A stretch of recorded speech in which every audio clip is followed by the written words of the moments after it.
Hii ndiyo biashara ambayo inaweza ikakupa utajiri, biashara ambayo ndani ya siku moja unaweza ukaingiza shilingi 20,000 mpaka 30,000.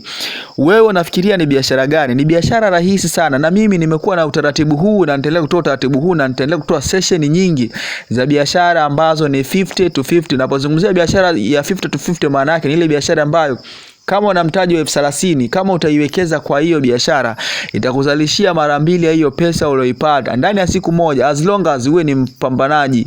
Hapa tunazungumzia wale mafighter, wale ambao wana mitaji midogo na wanataka watoboe, ndio ambao tunazungumzia. Sio wewe lele mama ambao unafanya kazi kidogo, unatembea kidogo tu umechoka. Hapana, nazungumzia wale mafighter, watu ambao wana hasira na maisha, watu ambao hawajui watafanyaje, lakini wana mitaji midogo, ndo wana shilingi 20,000, 30,000. Kuna wengine wanataka mtaji aanze na milioni 2, milioni 1, hao ni matajiri. Lakini tunazungumzia watoto wa kimaskini ambao wapo tayari kuanza mtaji na shilingi 10,000, 20,000 mpaka 30,000.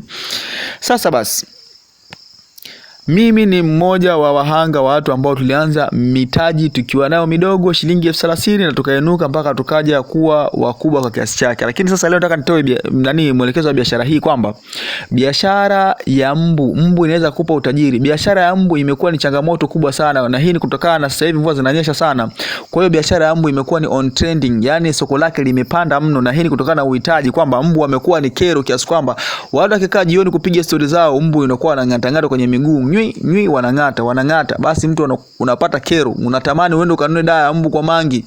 Hasa kutokana na session hiyo, biashara ambayo iliyopo mjini ni kwamba ukinunua dawa ya mbu, zile dawa zinakaa 30, kule Kariakoo zinauza shilingi 500, 30 kwa shilingi 500. Lakini unapokuja mtaani huku unasema nauza dawa za mbu 30, 1,000, yani wanagombania kama nyama, kwa sababu kwa mangi wananunua 100. Kwa maana yake moja ni shilingi 3,000, wengine wananunua 50, maana yake ni 1,500 kwa pack. Sasa wewe ukipita unauza bukubuku mtaani huko, ndani huko, umeingia wapi huko Manzese, umeingia huko wapi huko Tabata huko, nyumba kwa nyumba unaziuza kama nyama, afu chap. Sasa kama utanunua dawa za 10,000, maana yake utapata dawa 20 kwa shilingi 500. Ukiuza bukubuku utapata shilingi 20,000. Kwa hiyo kama umenunua dawa za 10,000 utapata faida yako shingapi? 10,000.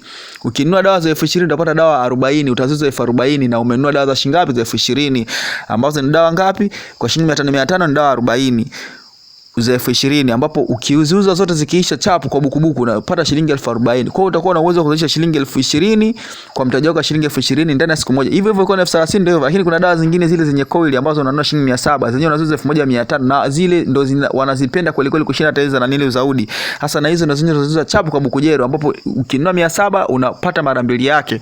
Sasa kutokana na hivyo, hiyo ni miongoni mwa biashara ambayo ipo on trending, na kama utaamua kuifanya ukiwa na mtaji mdogo unaweza kutoboa chapu. Sasa basi, hiyo ni session, na nitaendelea kutoa session nyingine ya biashara ambayo unaweza kupata 30,000 ndani ya siku moja. Ndugu mtazamaji, usisahau kusubscribe katika channel yangu hii, drop a comment.